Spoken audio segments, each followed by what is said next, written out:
उत्तम क्षमा आर्जव भावे, सत्य शौच संयम तप त्याग उपावे, किंचन ब्रह्मचर्य धर्म यश सारे, संगति दुख ते कारी मुक्ति करतारे, संगति दुख ते कारी मुक्ति करतारे। उत्तम क्षमादि 10 लक्षण धर्मों की चर्चा के अंतर्गत आज हमें उत्तम सत्य धर्म के संदर्भ में चर्चा करनी है।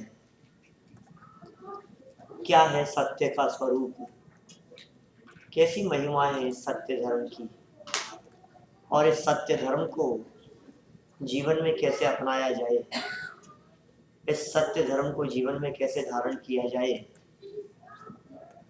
देखिए पूजन की कुछ पंक्तियों में लिखा है, कठिन वचन मति बोल, पर निंदा झूठ तज, साची जवाहर खोल, सतवादी जग में सुखी। कठिन वचन मति बोल, कठिन मतलब कई ऐसे हिंदी के ऐसे शब्द होते हैं जो समझ में नहीं आते, बोले नहीं जाते, वो सब कठिन शब्द है ना।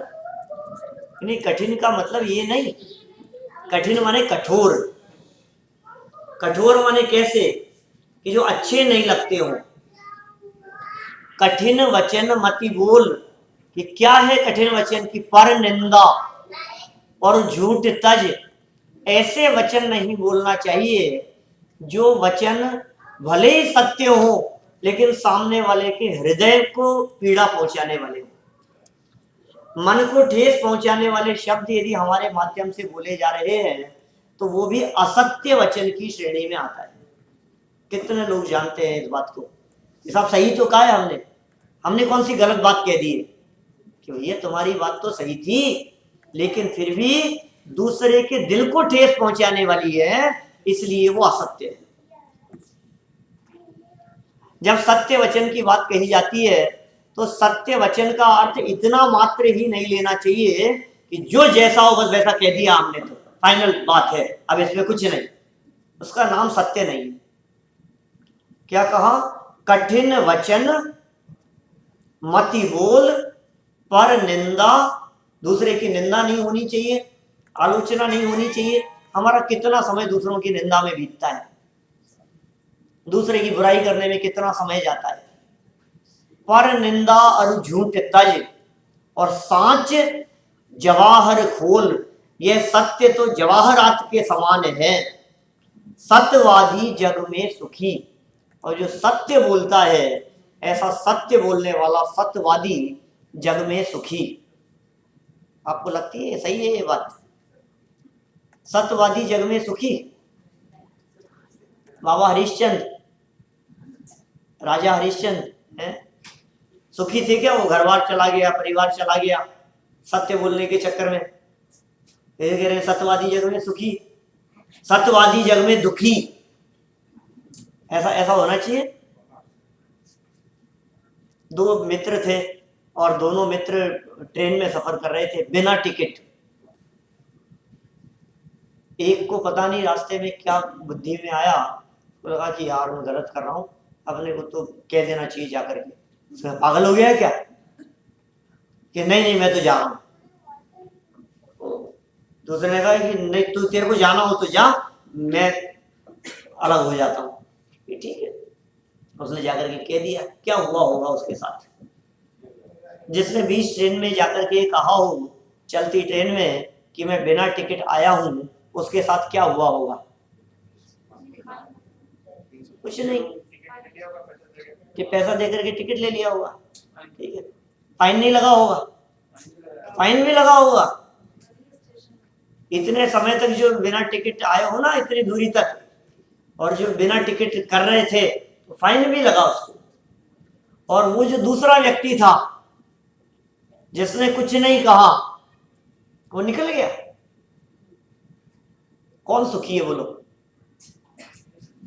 जिसको फाइन लगा है वो सुखी है कि जिसने नहीं दिया है वो सुखी है? अपने को तो ये लगता है कि जिसने नहीं दिया है वो, इसको तो पैसा लग गया बेचारे का। ना हमें तो पैसे में सुख दिखता है ना सबको। ऊपर ऊपर से देखने पर तो यही लगता है कि ये कितना, देखो नहीं बोलता तो क्या बिगड़ जाता, बोला भी, टिकट भी लेना पड़ा और पेनल्टी भी देनी पड़ी। अपने को ये दुखी दिखता है, लेकिन भाई वो निराकुलता जो इसके पास में है वो निराकुलता उसके पास में नहीं है। वो भले ही निकल गया हो, लेकिन कदम कदम पे उसको ऐसे लग रहा है कहीं देख नहीं ले, कहीं चेक नहीं कर ले, कहीं पकड़ नहीं ले, कहीं टिकट देख लेंगे तो क्या हो जाएगा। ये जो आकुलता है, ये जो घबराहट है, ये वास्तव में दुख का कारण है। और जो सत्य बोलने वाला है उसके हृदय में इस प्रकार की आकुलता नहीं है, वो निराकुलता है। सत्य बोलने वाले को घबराहट नहीं होती। मायाचारी करने वाले के हृदय में बराबर ये बात बनी रहेगी, पता नहीं कब खुल जाए, पता नहीं क्या हो जाए, पता लग जाएगा तो क्या हो जाएगा, खुल नहीं जाए, मालूम नहीं चल जाए, कुछ न कुछ। सत्य बोलना भी आसान काम थोड़ी ना। सत्य बोलना आसान है कि झूठ बोलना आसान है? देखो सच, कई लोग ये कहते हैं सच, सच किसका नाम? जैसा देखा हो, जैसा हमने देखा है, जैसा जाना है, या फिर जैसा सुना है, वैसा का वैसा कह देना, सो सच है। और झूठ क्या है? झूठ तो भाई साहब एक बार एक झूठ बोलने के चक्कर में 100 झूठ बोलने पड़ते हैं।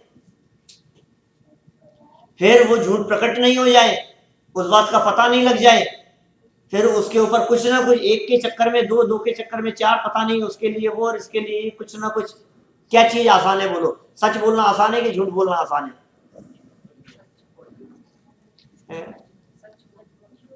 सच बोलना आसान है, बोल रही है। झूठ बोलना आसान है? सच बोलना है झूठ बोलना? सब लोग कह रहे हैं सच बोलना, और वो बच्ची कह रही है झूठ बोलना। सही कह रही है वो, झूठ बोलना बहुत आसान है। कि क्यों साहब क्या बात कर रहे हो आप? अरे भाई साहब, आप जो ये बात कह रहे हो कि झूठ बोलना बहुत कठिन है, ये बोलना कठिन नहीं है क्या? आप जो सच बोलने को सरल कह रहे हो, ये सच बोलना सरल नहीं है, क्योंकि सच बोलने के पहले सच जानना पड़ेगा कि सच क्या है। उसके बिना आप सच बोल नहीं सकते। बोलो, मैं आपसे पूछता हूं कि यहां आपके न्यू जर्सी में कितनी गायें हैं? बता सकते हैं? कितनी गायें हैं यहाँ पे? गाय तो होगी, काऊ तो होगी यहाँ। कितनी है बोलो? बोलिए बोलिए, खाली जी कितनी? लगभग 30। बोल दो।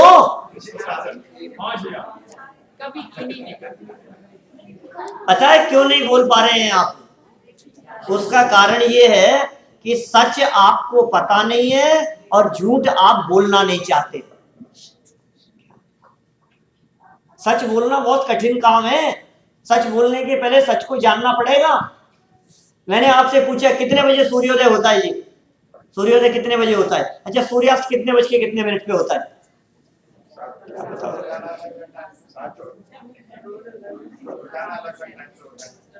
क्या पता आज कितने बजे हुआ था? हो सकता है आप नहीं बोल पाए। सच हमारे को पता नहीं है, झूठ हम बोलना नहीं चाहते हैं, तो मौन रहने के अलावा दूसरा कोई उपाय नहीं होगा। और यदि आपको झूठ बोलना है तो कितना आसान है, कह दो 7:30, 7:35, 7:32, 7:38, जो कहोगे सब। कितनी गाय है? 5000, 2432। उसमें क्या है? सर में कितने बाल है बोलो? जिनके नहीं है वो तो बता देगा। ये झूठ है क्या? इसका नाम झूठ है। मेरा कहने का मतलब सच बोलना आसान नहीं है। सच बोलने के लिए बहुत बड़ी जिम्मेदारी है। सच बोलने के पहले सच को समझना पड़ेगा, सच बोलने के पहले सच को जानना पड़ेगा कि आखिर सच्चाई क्या है, आखिर वास्तविकता क्या है। उसके बिना आप सच नहीं बोल सकते। हम ऐसा समझते हैं कि नहीं नहीं साहब, झूठ में तो कितना सब कुछ झमेला था, कुछ का कुछ कहना पड़ गया। कभी कभी तो बहुत परेशानी हो जाती है झूठ बोलने वालों को। कभी ऐसा भी हो जाता है कि कुछ बोलना कुछ था और बोल कुछ जाए, ऐसी परिस्थितियां नहीं बन जाती है? बहुत बार हो जाता है ऐसा, कहना कुछ चाहते हैं कह कुछ जाते हैं। कभी ऐसा हुआ कि मान लो किसी की फोन की रिंग बजी और पूछा, लैंडलाइन पर फोन आया कि वो साहब हैं क्या, नौकर ने उठाया था फोन, देखता हूं आप कौन बोल रहे हैं, देख के बताता हूं। अब देखो, आप सच बोलना था तो इतना इतना प्रश्न पूछने का क्या काम था, सीधा बोल देता हाँ या नहीं। नहीं, आप कौन बोल रहे हैं, क्या काम है, हाँ मैं देख के बताता हूं। और फिर देख करके पूछा, कह दो कि नहीं है।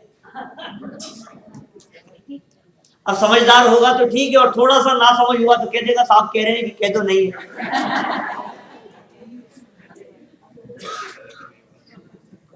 फिर क्या होगा बोलो, फिर आप बातें बनाने लगेंगे, नहीं ऐसा नहीं था, वो ऐसा कह दिया था, मैं निकल रहा था, ऐसा हुआ था। फिर आप कई तरह की बातें बनाएंगे उसमें। ऐसा होता है कि नहीं? बहुत बार तो ऐसा होता है, आप मन ही मन में कितना झूठ बोलते रहते हैं। आप ऑफिस लेट पहुंच रहे हैं, मान लीजिए बहुत पूछेंगे, तो पूछेंगे कि नहीं पूछेंगे पता नहीं, लेकिन मन में ही सोचते जा रहे हैं ऐसा कह दूंगा, जाम लग गया था, आज तो गाड़ी खराब हो गई थी, आज ये हो गया था, आज वो हो गया था। दिमाग में कुछ ना कुछ चलता जा रहा है, वो उसने पूछा ही नहीं, कुछ हुआ ही नहीं। लेकिन ये जबरदस्ती के झूठ नहीं चल रहे हैं। कह रहे भाई साहब, अनर्थ के झूठ के पाप को लेकर के उसके फल को भोगना पड़ेगा। ये सत्य धर्म की बात नहीं कर रहा हूं मैं अभी यहां, मैं यहां सत्य वचन की बात कर रहा हूं। वचनों की अपने आप में कम अहमियत नहीं है, वचन अपने आप में बहुत महत्व रखते हैं। इतना महत्व रखते हैं कि भाई साहब, यदि रामायण का पाठ चल रहा हो तो रामायण का पाठ चलते चलते बीच में कब महाभारत शुरू हो जाए पता नहीं, हो सकती है। तो जवान का ही तो काम है, और क्या है। महाभारत में हुआ क्या था और किस लिए खड़ी हो गई थी महाभारत, पता है आपको? सिर्फ इतना सा जवान से निकल गया था, कितना सा, अंधों के अंधे, अंधों के पुत्र अंधे, जो भी शब्द आगे पीछे कुछ रहा हो, इतना सा ही तो वाक्य था और पूरी की पूरी महाभारत खड़ी हो गई। इसलिए जवान को बहुत संभाल करके बोलने की जरूरत है। वचन संहारे बोलिए, वचन के हाथ न पांव, एक शब्द औषधि करे, एक शब्द करे घाव। इसलिए बहुत संभल करके बोलिए, वचनों को संभाल करके बोलिए। सत्य धर्म नहीं, सत्य वचन। क्योंकि यहां अभी इन्होंने सत्य वचन की बात कही है, पर निंदा के त्याग की बात कही। बुराई मत कीजिए, कुछ नहीं मिलेगा, दूसरे की बुराई करने से कुछ नहीं होगा। और ये 100% आप यहां अपने दिमाग पर लिख करके रखिए, किसी की बुराई करके किसी को सुधार नहीं सकते। किसी की क्यों, अपनों की भी, बच्चों की भी, पत्नी की भी, हस्बैंड की भी, किसी की भी मान लो आप उसकी बुराई करके आप उसको सुधार नहीं सकते। 100% आप दिमाग में लिख लीजिए ये बात, मत कीजिए बुराई। आपने बुराई की तो वो सुधरेंगे ही नहीं। अब गौण कर लीजिए उसको, कोई बात नहीं, वो धीरे धीरे वो अपने आप निकल जाएगी। वो बुराई जब समझ आएगी तो बुराई अपने आप निकल जाएगी। आप जबरन टोकने की कोशिश मत कीजिए। पर निंदा और झूठ तज। क्या बात कही आगे, आगे और कई तरह की बातें कही है इन्होंने सत्य के संदर्भ में। हमें तो बात सत्य धर्म के बारे में करनी है। सत्य वचन को सत्य धर्म नहीं कहा जा सकता। शास्त्रों में वाणी के संदर्भ में 4 बातें आई है। वचनों की सत्यता और वाणी के संयम के लिए शास्त्रों में 4 जगह पर बातें मिलती है। सत्य अनुव्रत, सत्य महाव्रत, भाषा समिति और वचन गुप्ति। 4 जगह बातें मिलेगी। आप जानते हैं सत्य अनुव्रत क्या चीज है, सत्य महाव्रत क्या है, भाषा समिति क्या है, वचन गुप्ति क्या है। सत्य अनुव्रत कहते हैं कि बहुत बड़ा झूठ तो नहीं बोलेंगे, छोटा मोटा तो चलता है। खाना खा लिया, भरपेट खा लिया ना, अब थोड़ा बहुत लिया था, हाँ खा लिया। अब ये कैसा है ये, मतलब अब इसमें क्या फर्क पड़ने वाला है, ठीक है बोल दिया। अब ये कैसा झूठ है, झूठ तो है, लेकिन ये सत्य अनुव्रति स्थूल झूठ नहीं बोलेगा, सूक्ष्म थोड़ा बहुत झूठ बारीक चल सकता है, वो सत्य अनुव्रत। सत्य महाव्रत, थोड़ा बहुत भी झूठ नहीं बोलना, वो सत्य महाव्रत है। हमारे गृहस्थ जीवन में सत्य अनुव्रत होता है, मुनि राजों के जीवन में सत्य महाव्रत होता है। वे थोड़ा बहुत भी झूठ नहीं बोलते।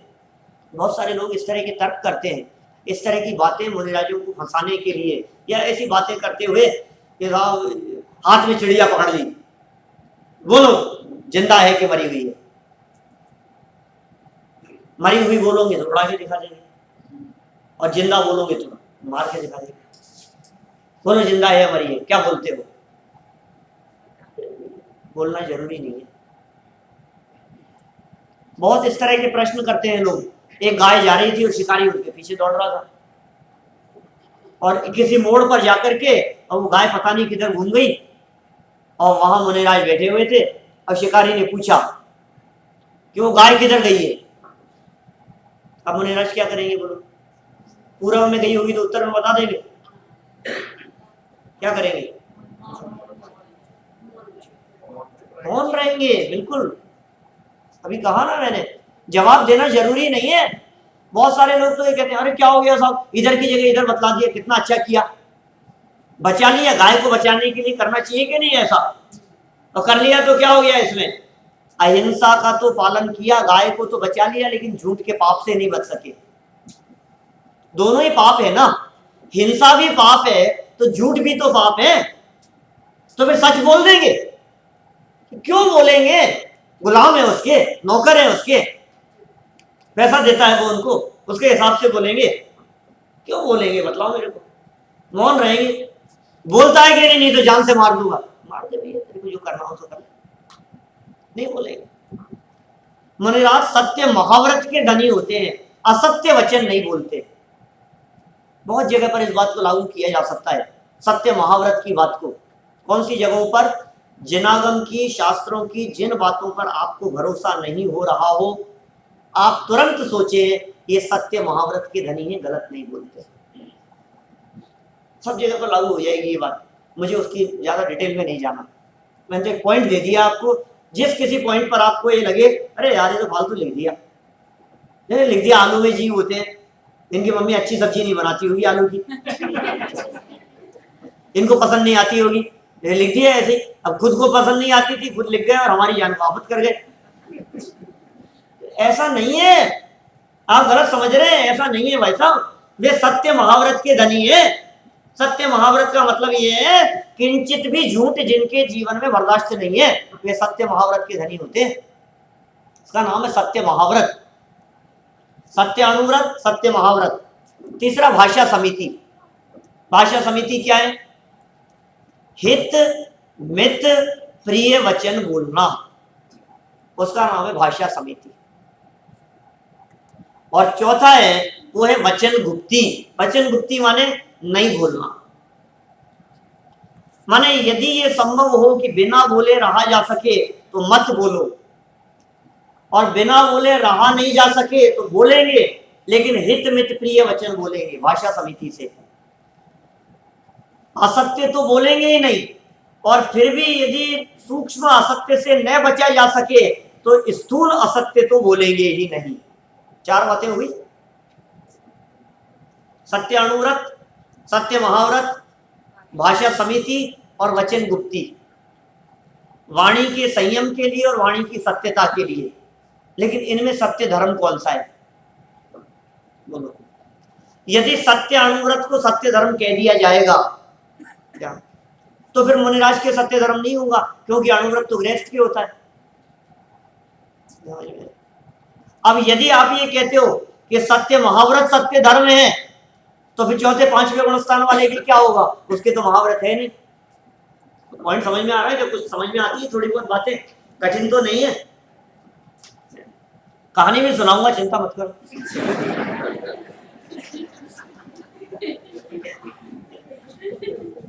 नहीं सुनाऊं तो भी हंस लेते हो, तो फिर क्या जरूरत है, नहीं सुनाऊंगा। कोई बात नहीं, 4 बातें कही इतनी समझ में आ रही है, थोड़ी थोड़ी बातें समझनी भी तो चाहिए। हम लोग समझने के लिए बैठे हैं, फिर आज नहीं समझेंगे तो कब समझेंगे बताओ मेरे को। कभी कभी ऐसा भी विकल्प आता है। फिर ध्यान है मेरे को, मैं 10 लक्षण पर्व में 1999 में बिजौलिया था, बिजौलिया पार्श्वनाथ। उस समय 10 लक्षण के पहले दिन पहुंच गए थे, शाम को प्रवचन हुआ और प्रवचन के अंदर बहुत अच्छी सूक्ष्म चर्चा चली। फिर वहाँ कुछ भाई जो थे उनसे बात चल रही थी, मैंने कहा कल से क्या विषय चलाना है, तो मतलब क्या कैसा चलना चाहिए। मैंने कहा भाई 10 लक्षण के हिसाब से चलेगा तो सब लोग ऐसे नए नए लोग आते हैं, सरल विषय कुछ ना कुछ ऐसा होना चाहिए, क्योंकि नए लोग आएंगे। तो पता है क्या जवाब दिया उन्होंने मेरे से, शायद मुकेश भाई थे वहाँ कोई ऐसे, उन्होंने कहा मेरे से कि नहीं पंडित जी, आप तो जो मूल बात है ना वस्तु स्वरूप की, 6 द्रव्य की, 7 तत्व की, आत्मा परमात्मा की, जो असली बात है, समझ में आए चाहे नहीं आए, आप तो वही चर्चा करना। मैंने कहा ऐसा कैसे कह रहे हो, नहीं आएगी, लोग तो आएंगे, बड़ी मुश्किल से तो आते हैं। बोले यही तो मैं कह रहा हूँ, बड़ी मुश्किल से तो आते हैं, फिर भी असली बात नहीं बतलाऊंगे, फिर कब सुनेंगे। समझ में आ रही है बात, पॉइंट समझ में आया। मतलब बड़ी मुश्किल से तो साल में 10 दिन के लिए आए, और ये भी यदि हमने टाइम पास करके निकाल दिया तो 11वें दिन तो आना ही नहीं है। हमारे वहां राजस्थान में कहावत चलती है, क्या कहावत चलती है, पूनम का पारना छोड़ा मंदिर जी का बारना। सुनिए आप लोगों ने, समझ में आई कुछ। पूनम पूर्णिमा का दिन, मतलब चतुर्दशी का अगला दिन, उस दिन पारना किया और मंदिर के दरवाजे, मंदिर के बारने। तो ऐसा तो दुनिया में होता ही है। और फिर यहाँ अमेरिका में, यहाँ इतनी फास्ट लाइफ, भागते दौड़ते आप लोग इतनी संख्या में कैसे आ जाते हैं वर्किंग डे में भी, ये भी एक आश्चर्य है। खैर चलिए कोई बात नहीं। तो सत्य धर्म के बारे में निर्णय कर रहे थे अपन कि सत्य धर्म किसका नाम है, कौन से धर्म को सत्य कहा जाए। अणुव्रत को सत्य धर्म कहा जाए कि महाव्रत को सत्य धर्म कहा जाए, वचन गुप्तीय भाषा समिति किसको सत्य धर्म माने हम। फिर एक और प्रश्न खड़ा होता है, क्या सत्य धर्म के लिए बोलना जरूरी है, वही प्रॉब्लम। सत्य धर्म के लिए बोलना जरूरी है, क्योंकि हाँ साहब बिना बोले सत्य धर्म कैसे होगा। तो फिर सिद्ध भगवान के सत्य धर्म का क्या होगा। सिद्ध भगवान तो बोलते ही नहीं है, उनके सत्य धर्म का क्या होगा। कि नहीं नहीं, वो भले ही सत्य नहीं बोलते हो लेकिन झूठ भी तो नहीं बोलते, इसलिए उनके सत्य धर्म है। फिर एक और प्रॉब्लम कि सत्य बोलना सत्य धर्म नहीं हुआ, इसकी परिभाषा क्या हो जाएगी, झूठ नहीं बोलने को सत्य धर्म कहते हैं। फिर नई प्रॉब्लम, फिर तो एक इंद्रिय भी नहीं बोलते, जो बोलते ही नहीं है वो झूठ कहां से बोलेंगे, उनके सत्य धर्म मानना पड़ेगा। तो कदम कदम पे परेशानियां हैं। इसका मतलब बोलने से सत्य धर्म का संबंध नहीं है भैया, बोलने का नाम सत्य धर्म नहीं है। वस्तुतः सत्य कुछ और है जिसकी हमें खबर नहीं है। सत्य की खबर के बिना सत्य धर्म नहीं पकड़ पाएंगे। गलत चीज को यदि हमने सत्य धर्म समझ लिया ना, तो असली सत्य धर्म को पकड़ ही नहीं पाएंगे कि सत्य धर्म है क्या। सारी दुनिया में, सारे समाज में सत्य धर्म के नाम पर सत्य वचन के गीत गाए जाते हैं, सच बोलने की बात कही जाती है, सच बोलो बस यही सत्य धर्म है। गड़बड़ी हो रही है। गलत व्यक्ति को हत्या के इल्जाम में यदि सजा मिल गई तो सही व्यक्ति कभी नहीं पकड़ में आएगा। फाइल क्लोज हो गई, पकड़ में आ गया, अब तो फाइल बंद हो गई। आपने यदि गलत चीज को सत्य धर्म समझ लिया तो सत्य धर्म पकड़ में नहीं आएगा। तो क्या है सत्य धर्म। सत्य धर्म वो होगा जो चौथे गुण स्थानवर्ती सम्यक दृष्टि से लेकर सिद्ध भगवान तक सबके जीवन में हो, वो सत्य धर्म हो सकता है। मिथ्या दृष्टि के ना हो और सम्यक दृष्टियों के जीवन में हो, वो सत्य धर्म होगा। सत्य वचन तो सत्य धर्म है ही नहीं हिमांशु भाई। सत्य जानना भी सत्य धर्म नहीं है और सत्य श्रद्धान भी सत्य धर्म नहीं है, क्योंकि जानना ज्ञान की पर्याय है और श्रद्धान श्रद्धान की पर्याय है और सत्य धर्म चारित्र की पर्याय है। इसलिए जो अंकित भाई, इसलिए जो वीतरागी पवित्रता जो होगी ज्ञान श्रद्धान के साथ में, वो सत्य धर्म है। बस देखो मैं समझाने की कोशिश करता हूँ, थोड़ा सा कठिन, आप लोगों के सीरियस चेहरे देख करके लगता है कि बात सरल होनी चाहिए। क्या सत्य क्या है? सत्य किसका नाम? जिसकी सत्ता है उसे सत्य कहते हैं। क्या कहा मैंने? सत्य क्या चीज है और असत्य क्या है? सत्य कहां होता है और असत्य कहां होता है? बोलो, सही कह रहा हूं ना? सर्टिफाइड कर रहे हो आप? सत्य किसे कहते हैं? जिसकी सत्ता है। और असत्य क्या है? वास्तव में दुनिया में असत्य नाम की चीज ही नहीं है कहीं। हमको लगता है सारी दुनिया में असत्य का बोलबाला है। मैं कहता हूं असत्य है कहां? असत्य कहां होता है? झूठ कहां है? अज्ञानी जीवों की वाणी में झूठ है, वस्तु में झूठ नहीं है। वस्तु तो सच्ची होती है, वस्तु तो सत्य ही है, वस्तु का स्वरूप तो सत स्वरूप ही होता है। सत द्रव्य लक्षणम, द्रव्य का लक्षण सत्य है। ये तत्वार सूत्र में उमा स्वामी महाराज कहते हैं 2000 साल पहले 5वें अध्याय में। जिनागम का आधार है ये सत द्रव्य लक्षणम। सत्य है, प्रत्येक वस्तु सत्य है। क्या मतलब समझ में नहीं आया? नहीं, ऐसे समझ में नहीं आता। आप पता नहीं कौन सी बातें लेके बैठ गए आज। नहीं नहीं, देखो ऐसा समझो, मैं आपसे पूछता हूं ये क्या है? ये क्या है बोलो? ये शास्त्र है, पक्का? अच्छा, यदि मैं ये कहता हूं कि डायरी है तो क्या गड़बड़ी हुई? मतलब यदि मैं ये कहता हूं कि डायरी है तो क्या गड़बड़ी होगी? क्या असत्य हुआ? असत्य क्या हुआ? यदि मैंने इसको डायरी कहा तो असत्य क्या हुआ? वाणी असत्य हुई, ये तो डायरी नहीं हो गई। समझ में आ रही है ना बात? देखो दुनिया में 3 तरह की सत्ता होती है, 3 तरह की चीज होती है। किसी भी चीज पे इस बात को लागू किया जा सकता है। हम नॉर्मली एग्जांपल देते हैं गाय का। गाय 3 प्रकार की होती है। गाय 3 प्रकार की होती है। कौन कौन से 3 प्रकार की गाय है? बोलो बोलो। एक सींग वाली, बिना सींग वाली, सफेद, लाल है। कौन सी 3 प्रकार की? नहीं नहीं है,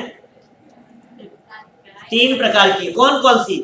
एक गाय है अर्थात्मक, एक है वचनात्मक, एक है ज्ञानात्मक। सब चीजों पे लागू होगा। मोबाइल कितने प्रकार के? 3 प्रकार के।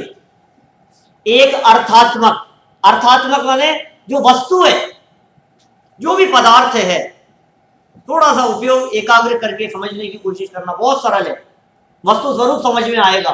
सत्य धर्म समझने की चेष्टा करें राजेंद्र जी साहब, वीरेंद्र जी साहब, क्या कह रहे हैं? देखो मोबाइल कितने प्रकार के? 3 प्रकार के। एक अर्थ, नीरव भाई, अर्थात्मक। दूसरा मोबाइल कौन सा हो सकता है? दूसरा हमने कहा वचनात्मक। बोले वो कैसा होता है? वो ऐसा होता है, हमने बोर्ड के ऊपर लिखा मो बा ई ला, और हमने पूछा बोलो सुधीर जी साहब ये क्या है? आपने कहा मोबाइल। ये कौन सा मोबाइल है? ये वचनात्मक मोबाइल है, ये शब्दात्मक मोबाइल है। हो सकता है ना पंकज भाई? दूसरे प्रकार का मोबाइल, एक अर्थात्मक हो गया, एक वचनात्मक हो गया, ठीक है। एक तीसरे प्रकार का मोबाइल होता है जो है ज्ञानात्मक। वो कैसा है? हर चीज में लागू होगी। हमारे ज्ञान में मोबाइल का आकार बन गया तो ज्ञानात्मक है। शब्द नहीं है, वस्तु भी नहीं है। हमने कहा गाय, हमने कहा गधा, तो आपके दिमाग में गधा आ गया कि नहीं? या हॉल में, या होटल के हॉल में, यहां पर यहां गधा आ गया। कहां पर? सबके दिमाग में, सबके ज्ञान में। वो कौन सा गधा है? वो है ज्ञानात्मक। 3 तरह का हो गया, एक ज्ञानात्मक, एक शब्दात्मक और एक अर्थात्मक। इन तीनों में असत कहां है? असत कहां होता है? तो हमारा कहना है वस्तु में असत नहीं होता, उसे गलत जानने में असत हो सकता है, उसे गलत कहने में असत हो सकता है। पॉइंट समझ में आ रहा है? ये है ग्रंथ, ये है शास्त्र, और मैंने कहा डायरी। तो गलती शास्त्र में नहीं हुई, गलत कहां हुआ? असत्य शास्त्र में नहीं है, तो असत्य कहां है? असत्य वाणी में है। अब था तो शास्त्र, बोला भी शास्त्र, और ज्ञान में समझा डायरी, तो क्या होगा? तो गड़बड़ी का है, तो ज्ञान में गड़बड़ी है, तो सुधार कहां करना है बोलो? इस वस्तु में सुधार करना है या ज्ञान या वाणी में सुधार करना है? देखिए, गलती जिस जगह पर हो उसी जगह पर मिटानी चाहिए, और उसी जगह पर मिटाओगे तो गलती मिटेगी। चेहरे पे कुछ लग रहा था, हमने कहा मिरर देख कर गया, एक बार देख कर गया, उधर कांच देख कर गया और देख कर गया गया। ये देख के नहीं आया क्या? देख करके आया ना। कह रहे तेरे को काला नहीं दिखा उस पे? कि दिखा तो साफ करके आया ना। फिर गया वापस और देखा, और जहां दिख रहा था वहां साफ किया। बोलो साफ होगा कि नहीं होगा? क्यों नहीं होगा?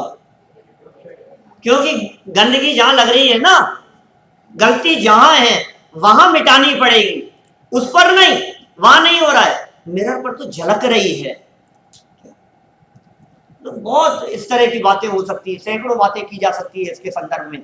गलती जहां होगी वहीं मिटाई जाएगी, उसी में सुधार किया जाएगा। गड़बड़ी कहाँ है? हम ये कहना चाह रहे हैं वस्तु स्वरूप में गड़बड़ी नहीं है, जगत में गड़बड़ी नहीं है, दुनिया में कहीं कोई प्रॉब्लम नहीं है। तो प्रॉब्लम कहाँ है? प्रॉब्लम है अज्ञानियों की वाणी में या उनके ज्ञान में, उनके समझने में गड़बड़ी है या बोलने में गड़बड़ी है। वस्तु में तो असत्य होता ही नहीं है, तो पूरी दुनिया में कहीं असत्य नहीं है, कहीं झूठ नहीं है।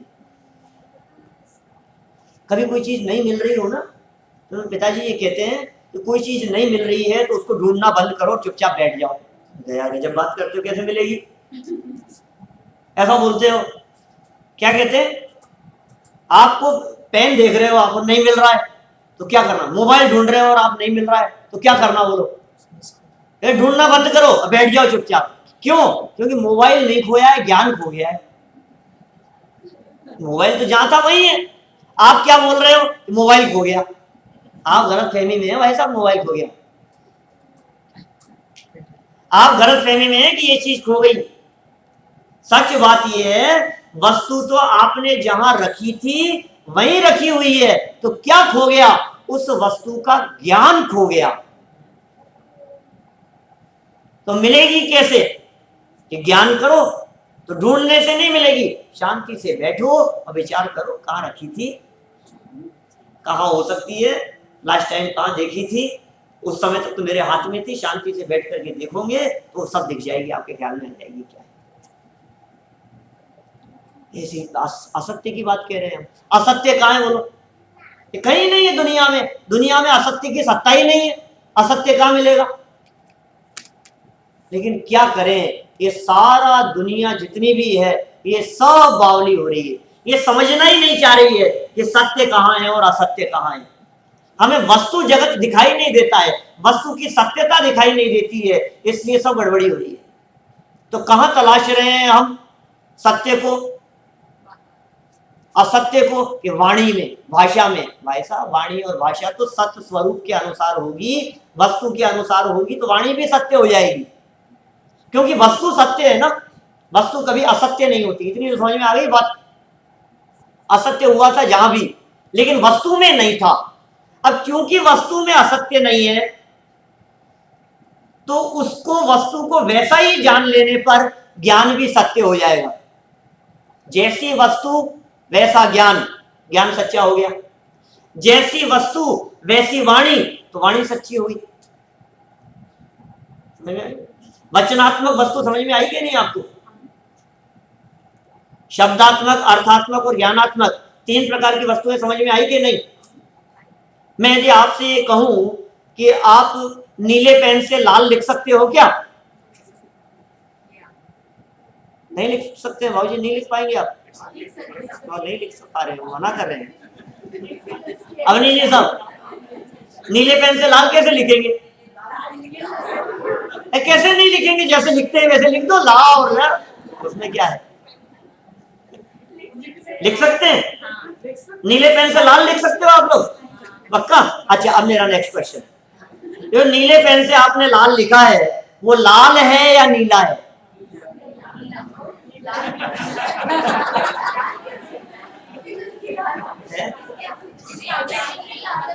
अब देखो दो चीजें हैं इसमें दो पॉइंट है इसमें। क्या क्या बातें? एक तो है अर्थ और दूसरा है शब्द। अर्थ और शब्द, यदि अर्थ की दृष्टि से देखोगे, एक की दृष्टि से देखोगे तो आप कहेंगे नीला, और शब्द की दृष्टि से देखोगे तो कहेंगे लाल। शब्द क्या चीज है और अर्थ क्या चीज है। और ज्ञान में बनने वाली आकृतियां वो ज्ञानात्मक होती है। अब जहां गड़बड़ी हो वहां मिटा दो। अब वस्तु में नहीं है कहीं भी गड़बड़ी। हमारे गलत कहने से, गलत जानने से, गलत बोलने से, गलत मानने से वस्तु में कहीं गड़बड़ी नहीं होती। आत्मा तो है जैसा है। अब कोई आत्मा को सफेद माने तो मान ले भैया तेरी गड़बड़ी, मानने में गड़बड़ी है, आत्मा में तो गड़बड़ी नहीं है। हो जाता है ऐसा कई बार। व्यक्ति आए और डरने लग गए, सुबह उठ करके बोले वैसा रात भर नींद नहीं आई मेरे को। क्यों नहीं आई? यहाँ से आत्माओं को जाते हुए देखा था मैंने। जब टीवी में नहीं दिखाते पिक्चर वाले ऐसे सफेद साड़ी में किसी को इधर से उधर चला देते हैं। आत्मा लगने लगती है हमारे को। तो आत्मा है क्या? हम लोग सब आत्मा समझते हैं उसको। तो आत्मा है क्या? तो लोग मान रहे हैं ना उसको आत्मा। आत्मा सफेद होती है ऐसा समझ रहे हैं ना, तो कहाँ गड़बड़ी हो रही है? आत्मा सफेद हो गई क्या उससे? समझ में गड़बड़ी है, श्रद्धा में गड़बड़ी है। इसलिए जो ज्ञान वस्तु स्वरूप के अनुसार होगा वो ज्ञान सच्चा, जो वाणी वस्तु स्वरूप के अनुसार होगी वो वाणी सच्ची, जो श्रद्धान वस्तु स्वरूप के अनुसार होगा वो श्रद्धान सच्चा। और वस्तु तो सच है ही। क्या कर रहा है? और कितना सरल सा उपाय है सत्य धर्म अपने जीवन में अपनाने के लिए। इतना सा उपाय है। ऐसे सत्य धर्म को जानने वाले वो सत्य धर्म वाले हो जाते हैं। ऐसा जाने, ऐसा माने और ऐसा ही श्रद्धान करते हुए जो वीतरागी निर्मलता अंदर में प्रकट होती है वो सत्य धर्म कहलाती है। अद्भुत है कोई सत्य धर्म का स्वरूप। 2-4 लाइनें बची है, मैं इन लाइनों का अर्थ कर देता हूं, नहीं तो आप कहेंगे कि कुछ पढ़ा नहीं। देखो क्या कहा यहाँ, उत्तम सत्य व्रत पालीजिए। ये वचनों की चर्चा की है मुख्यतः यहाँ तो। पर विश्वास घात नहीं कीजिए। उत्तम सत्य धर्म का पालन करना। उत्तम सत्य धर्म का मतलब पालन करने की कह रहे हैं, सत्य स्वरूप को समझने की चेष्टा करना, पर के साथ में विश्वासघात नहीं करना। और जो मनुष्य ऐसे दिखते हैं जो कभी सच कभी झूठ कुछ का कुछ बोलते हैं, तो कहते हैं आपन पूत स्वपास न पेखो। अपने बच्चे भी अपने नहीं है, कोई भरोसा नहीं करता उनके ऊपर। झूठ बोलने वाले पे कौन भरोसा करता है? देखो ऐसे पुरुष को जो सच्चे हैं सब कोई धर्म देने के लिए तैयार है, उधार देने के लिए तैयार है, सहयोग करने के लिए तैयार है। और जो सच झूठ बोलते हो उनका कोई सहयोग नहीं करना चाहता। मुनिराज श्रावक की प्रतिष्ठा सांच गुण लख लीजिए। मुनिराज की भी प्रतिष्ठा और श्रावकों की भी प्रतिष्ठा सत्य के आधार पर है। असत्य बोलने से सारी की सारी प्रतिष्ठा धूल धूमिल हो जाती है, शोभा नहीं है कुछ भी। और नीचे बहुत सुंदर पौराणिक उदाहरण की चर्चा कर दी। शायद कहानी आप लोगों ने सुनी नहीं होगी, मैं सुना देता हूँ। 2-3 मिनट लगेंगे यहाँ इस कहानी को सुनने में, और इतना टाइम तो अभी घड़ी में भी है ना। ऊंचे सिंहासन बैठी वसु नृप, धर्म का भूपति भया, वच झूठ सेती नरक पहुंचा, स्वर्ग में नारद गया। सुनी है कहानी? ये हो गया। मैं जिसके लिए समझता हूं कि नहीं सुनी होगी उसके लिए कह रहे हैं सुनिए, जिसके लिए समझता हूं कि सुनी हुई होगी तो कहते हैं कोई नहीं सुनी। देखो ऊंचे सिंहासन पर बैठा कौन? राजा था एक वसु। कहानी इस प्रकार की है कि वसु नाम का राजा था, एक पर्वत था और एक नारद था। ये तीनों लोग बचपन में गुरु के आश्रम में पढ़ते थे, तीनों मित्र थे। वसु तो बड़ा होकर के राजा बन गया, राजपाट करने लगा। जो नारद था वो ब्राह्मण का बच्चा था, कहीं रहता था पढ़ने के लिए, कहीं से आया हुआ था। और जो पर्वत था वो गुरु का बेटा था। ठीक है, नारद पढ़ाई वढ़ाई सबकी पूरी हो गई। जब नारद वहां लौट करके आए तो पर्वत एक बार यज्ञ हवन करवा रहे थे, और उसमें वो अजित से हवन होना था। तो वो बकरे को पकड़ करके लाने की बात कर रहे थे। तो पर नारद ने विरोध किया उसका, कह रहे भैया आज का मतलब तो होता है पुराना धान्य, आज मतलब बकरा नहीं होता है। साहब मैं डिक्शनरी दिखा सकता हूँ, आज माने बकरा होता है, ये होता है। और ये अजयरष्टव्यम ऐसा जो सूत्र है, तो हवन करते समय इसमें बकरे की बलि चढ़ाई जानी चाहिए। बोले नहीं तुम गलत कह रहे हो, ऐसा नहीं है, पिताजी ने ये नहीं पढ़ाया था, तुम्हारे पिताजी ने ये नहीं पढ़ाया था। तो बात ऐसी नहीं है। अज, अज माने होता है, अ माने नहीं, और जय माने जन्म लेना। ऐसा धान्य जो पुराना हो गया हो, जो दोबारा नहीं जन्म लेवे, उस धान्य को अज कहते हैं, और उस सामग्री को हवन में समर्पित की जानी चाहिए, ऐसा अर्थ होना चाहिए। नहीं माने दोनों, बहुत विवाद हो गया, झगड़ा इस हद तक पहुंच गया कि जिसकी बात गलत होगी उसकी जबान काट ली जाएगी। कि निर्णय कौन करेगा? कि निर्णय वो करेगा अपना तीसरा दोस्त। कौन? राजा है आजकल, सत्य बोलता है, प्रतिष्ठा है उसकी इस प्रकार की, राजा बन गया, राजा वसु। ठीक है, कल दरबार में चल के उससे पूछ लेंगे, जिसकी बात गलत होगी उसकी जबान काट ली जाएगी। बराबर। दोनों अपने अपने घर चले गए। पर्वत जब अपने घर आया तो वो गुरु का बेटा था ना, पिताजी का तो स्वर्गवास हो गया था। माँ को आकर के उसने पूरी बात बता दी। माँ ने कहा अरे बेटा तूने तो गलत बात की, आज का अर्थ तो वही धान्य होता है पुराना, तूने बकरा कह दिया, तो माँ अब तो तुम्हें बचा सकती हो मेरे को, अब कल वहां फैसला होगा, मेरी तो जबान काट दी जाएगी, क्या होगा, क्या करें? तो माँ ने कहा ठीक है मैं कुछ उपाय करती हूँ।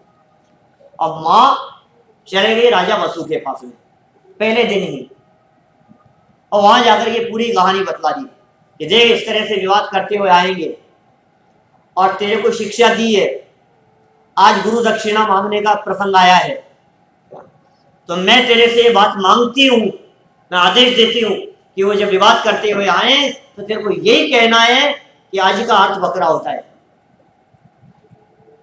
क्या करता बेचारा, प्रतिज्ञा वो तो वचनबद्ध करके और चले गई, वो तो गुरु दक्षिणा मांग के चले गई, गुरु माता थी। दूसरे दिन आए दोनों विवाद करते हुए, और जब राजा वसु से पूछा तो राजा वसु सिंहासन पर बैठता था, रत्न का ऐसा सिंहासन था जिसको देख करके दुनिया को ऐसे लगता था कि अधर बैठा हुआ है, धर्म का अधिष्ठाता था, धर्म का ठेकेदार बना रहता था, हर व्यक्ति न्याय मांगने के लिए उसके पास में आता था, सच बोलता था हमेशा। अब दोनों विवाद करते हुए आए, क्या करता, मन में संकल्प विकल्प थे बहुत, क्या कहूं, असत्य बोलना नहीं है, क्या बोलूं मैं। उसने इतना कहा कि पर्वत कहे सो सच, वो कहे सो ठीक, उसकी बात ठीक है। उसका इतना कहना हुआ, नारद की जीभ काट दी गई, वो मर करके स्वर्ग में चला गया, राजा वसु का सिंहासन टूट गया उसी समय, और वो मर करके नरक में चला गया। ये कहानी है, ये यहाँ लिखा है इन्होंने, ऊंचे सिंहासन बैठी, ऊंचे सिंहासन पर बैठ करके वसु राजा धर्म का भूपति भया, धर्म का ठेकेदार हो गया, झूठ बोल करके नरक पहुंचा, वच झूठ सेती नरक पहुंचा, और स्वर्ग में नारद गया। वैसे नारद नियम से मर करके नरक में जाते हैं, लेकिन वो नारद नाम वाला था, उसका नाम नारद था, वो सच बोलने के कारण मर करके स्वर्ग में चला गया। ऐसा यहाँ इन पंक्तियों के माध्यम से बतलाया गया है। इन पंक्तियों के अतिरिक्त जो सत्य धर्म के संदर्भ में अपन ने सत्य स्वरूप की चर्चा की है, उस सत्य स्वरूप को हमारे को गहराई से समझना चाहिए, क्योंकि उसे समझे बिना सत्य धर्म जीवन में प्रकट नहीं हो पाएगा। वस्तु का स्वरूप सत्य है, आत्मा का स्वरूप सत्य है, और सत्य स्वरूपी आत्मा के आश्रय से जो भीतर की निर्मलता प्रकट होगी, उसका नाम वास्तव में सत्य धर्म है। और हम सभी के जीवन में ऐसा वास्तविक सत्य धर्म प्रकट होवे, और उस सत्य धर्म के आश्रित हमारी वाणी भी सच्ची हो, ज्ञान भी सच्चा हो, आचरण भी सच्चा हो, श्रद्धान भी सच्चा हो। किसी मंगल भावना से मैं बात करूँ।